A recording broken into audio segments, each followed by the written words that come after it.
عبدالرحمن ابن عوف رضی الله تعالی عنه دا یو ډیر مالدار صحابي تیر شوی، ډیر مالدار صحابي. دومره مال ورسره دومره مال ورسره کنه چې په نن زمانه کې د ټول پاکستان قیمت دغه سره به دا یې اغستی شو. عبدالرحمن ابن عوف رضی الله په هغې زمانه کې دغه سره دومره مال و چې کله وفات شو 4 ښځې وې او وصیت یې دا کړی و وی زما د مال 3 حصه به د الله په لاره کې ورکوي، 3 حصه، باقي دا 2 حصې چې دا به زما په وارثانو کې تقسیم شي. 4 ښځې او د 4 ښځو اولاد وو او چې کله د میراث مال په هغې زامنو کې تقسیم شو کنه او بیا د 4 ښځو په میراث کې په منځ کې باقي مال تقسیمېدو، نو دومره سره زرو چې ماسپښین په خلکو شروع کړه، نو سارې په شروع کړه په هغې سرو زرو، زرګرو په چې سار شروع کړه په سټکو باندې، نو ماسپښین ته صرف مات کړو د تقسیم دپاره اسره زر، ماسپښین ته صرف د هغې د ماتېدو نه فارغ شو، 4 ښځو ته دومره سره پاتې شو، تش سره نور مال پرېږده باغونه ماغونه. دا د عبدالرحمن ابن عوف رضی الله تعالی عنه مال و دومره مالدار صحابي و. هغه زما د تجارت صرف 4 اصول دي، 4 اصول. یو خو ته نبی علیه الصلاۃ والسلام دعا هم کړې وه، نبی علیه الصلاۃ والسلام ورته دعا کړې وه او عبدالرحمن ابن عوف رضی الله تعالی عنه فرمایل وی د نبی علیه الصلاۃ والسلام د دعا اثر دی کو زه خاورو ته لاس ورړم نه الله د هغې نه زر رغوي، په هغې کې هم زه ګټه کوم، په خاوره کې هم بیا زه ګټه کوم. دا د نبی علیه السلام د دعا هغه اثر دی. او نبی علیه الصلاۃ والسلام هغه ته لقب ورکړی و، لقب وی دا د رحمان تاجر دی، دا د الله تاجر دی. عبدالرحمن دا د رحمان ذات تاجر دی. دومره الله تبارک وتعالی هغه ته مال او دا څنګه د زیرو نه سټارټ اغستی و، ښه د کروڑاو نه سټارټ نه و اغستی. چې کله د مکې نه هجرت وکړو مدینې منورې ته دی لاړ که نه، نو نبی علیه الصلاۃ والسلام د دوی په منځ کې مواخات قایم کو.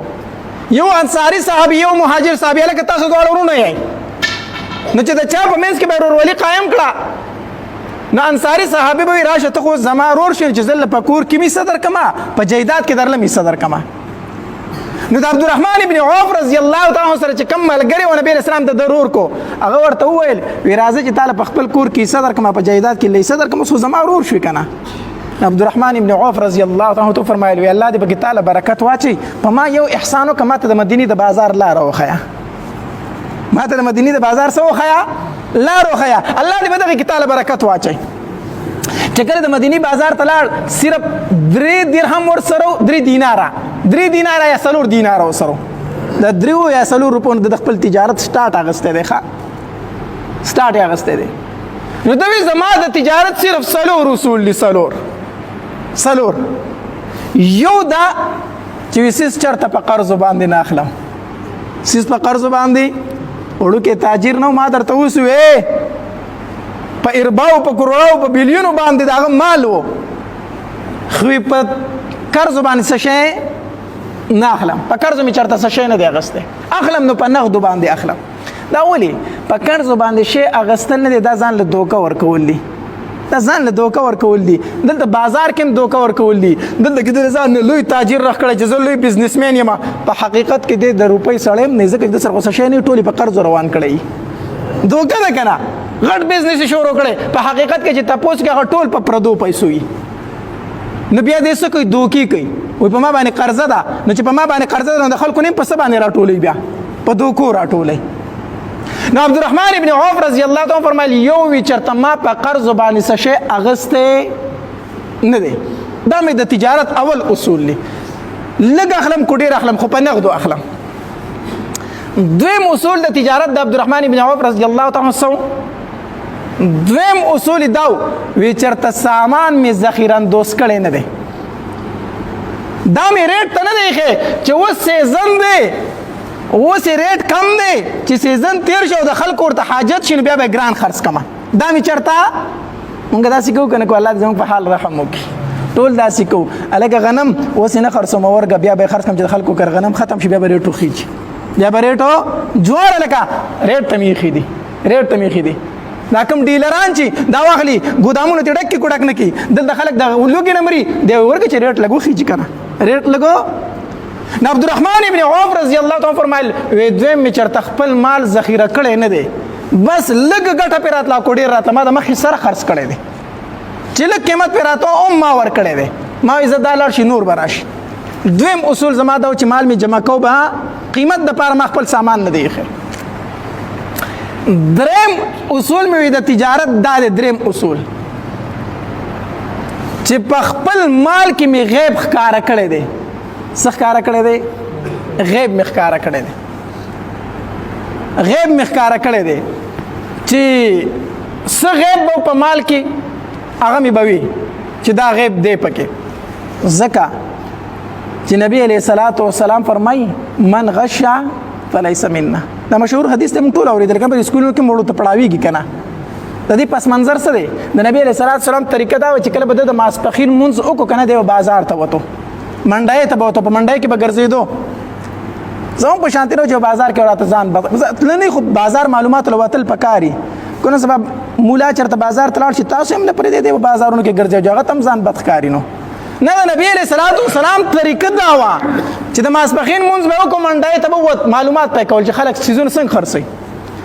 نو یو ځل ماسپښین لمونځ وکړو باران شی و باران نو چې منډۍ ته ووتو نو د غلې یو ډیری و نو چې نبی علیه السلام غلې ته وکړو داسې لاس کو وچه کړسه وه وچه وه نبی علیه السلام حیران شو اوس خو باران وورېدو دا غله څه ده وچه ده دا کس نه یې تپوس وکړو هلکه داسې حساب دی بارانونه شو ستا غله خو وچه ده اور دی د الله پاکه پیغمبره باران خو وشو نو چې کومه یې لمده کړه نو د لاندې وچه و نو هغه مې پې د پاسه راواړوله هغه لمده تې د لاندې شوه هغه وچه مې پې د پاسه راواړوله چې نبي علیه السلام لاس دننه کړو چې راویسته جو غله لمده وه نبي علیه السلام وفرمایل ای خلکو خبر شئ ای خلکو خبر شئ من غش فلیس منا دا حدیث نبی اسلام په دغه وخت کې وي چا چې هم دوکه وکړه دا زما امتي نه دی دا زما د امت نه دی دا زما د ډلې نه دی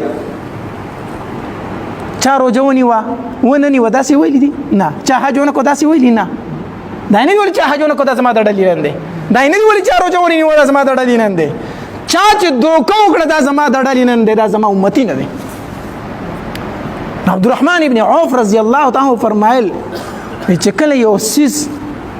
خرڅوم نو د هغې څه غیب یې ښیم او څلورم اصول مې دا دي چې په قرضو یې خرڅوم هم نه او صدقه هم ورکوم په قرضو نه خرڅوم خو صدقه ورکوم په قرضو نه خرڅوم په قرضو اخلم هم نه نو په قرضو خرڅوم نو لوی ټینشن خو دا دی دا دوه خبرې ختمې که د ټینشن نه به خلاص شي چې په قرضو یې اخلي هم به در سره غم یو چې په قرضو دې ورکړو نو بیا خو پسې ګرځه نو پیسې څوک درکوي بیا دا هم لوی ټینشن دی که نه عبدالرحمن ابن عوف رضی الله تعالی فرمایي نه په قرضو اخلم نه په قرضو باندې ورکوم ها صدقه ورکوم صدقه ورکوم خو خپل د تجارت سامان په قرضو نه خرڅوم دا ولې نبی علیه الصلاة والسلام هم د قرض سیز اغستلو نه ډېر منع فرمایلی ده په قرضونه کول د دې نبی علیه السلام حوصله شکني کړې ده نبی علیه السلام د داسې صحابي د جنازې نه وروسته شوی چې په چا باندې قرضه وه نبی علیه السلام د هر چا جنازه کړې ده هر چا جنازه یې کړې ده یو ځل صحابي وفات شوی و نبی علیه السلام جنازې ته مخکې شو چې جنازې ته مخکې شو بل صحابي ورته وفرمایل د الله پاکه پیغمبر دا ډېر بد سړی دی د جنازه مه کوه دا ښه سړی نه و ته د جنازې ته مخکې شوې ته ولې د جنازې ته مخکې شوې نبی علیه السلام وفرمایل ای مجمع والا او څوک چې جنازې له راغلي یې د دې سړي چاته یوه نیکي معلومه ده دا کم چې مخې ته پروت دی مړ دی یو صحابي وفرمایل او د الله پاکه پیغمبره یوه شپه ما او دو څوکیداري کړې وه په میدان جهاد کې په میدان جهاد کې یو شپه ما او دس دواړو څه کړې وه زما ملګری و په څوکیدارۍ کې د الله پاکه پیغمبر ته نیکي ماته معلومه ده نبی علیه السلام په خندا شو وی دا خو جنتي دی او تاسو یې جهنمي بولئ دا خو جنتي دی او تاسو یې جهنمي بولئ مخې ته شو جنازه یې وکړه خو بل ځل یو صحابي پروت و نبی علیه السلام یې جنازې ته مخکې شو یو صحابي اواز وکړي زما پې قرضه ده نبی علیه السلام د جنازې نه وروسته شو وی په خپل ملګري جنازه وکړئ په خپل ملګري څه وکړئ اگر چې تهجد کړی دي اگر چې روزي نیولې دي اگر چې جهادونه کړی دي خو چې قرضه ده پیسې جنازه الله یو ځل نبی رسول الله سلام داسې ناستو داسې نیغ شو داسې د غبرهټ غونته اثر په ظاهر شو اوه داسې لکه مونږ چې وایو کنه اوه درې پیری داسې فرمایل غبرهټ کې په دغه ټیم کې چا کې دومره جرأت نو چې تپوس یې کړی وي چې الله پاک پیغمبر څه چلو شو ولې چا تپوسو په دویم ورځ عبد الله بن جحش رضی الله تعالی عنہ تپوس کوي د الله پاک پیغمبر پرون دی عجیبه غونته کار وکړو نه صاحب در باندې ير رااله اوه دا دی وسه چلو شو نبی علیہ السلام فرمایلی جبرئیل علیہ السلام راغې ماته او فرمایلو چې کوم انسان jihad کې او په jihad کې وفات شي او شهید شي شهادت ورته میلو شي خو کو په د باندې قرض یې الله نه بخي یو سړی په میدان jihad کې شهید شو خو کو په د باندې پردی قرض الله نه بخي زړیر په ګیره شوم زکوي زګډیر په یاره شو دا پردی قرض چې دا حق ته پردی کنه دا پردی څه دی حق ته د دنیا نه لاړو پردی حق ته ځان سره وړو نبی علیہ السلام فرمایي په خپل مرګري باندې سو کوي جنازه وکي جنازه په وکي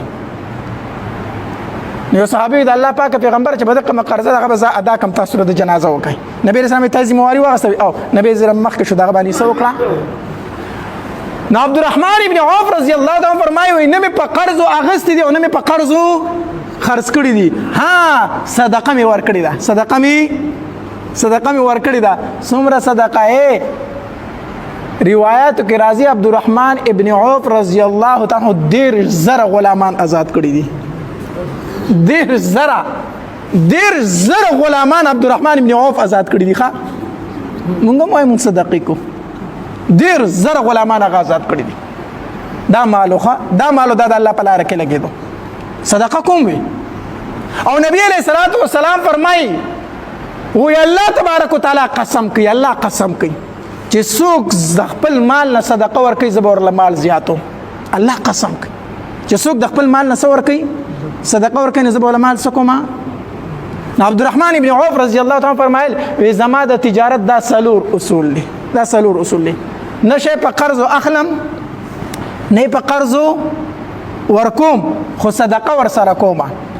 او دریم څه شي د مال غیب خیم چې څه غیب پکې موجودي اغا او سلورم مال ذخیره کوم نه دا سلور اصول مخبل کړی دي الله تبارک وتعالى په خپل تجارت کې چرته تاوانی کړی نه ما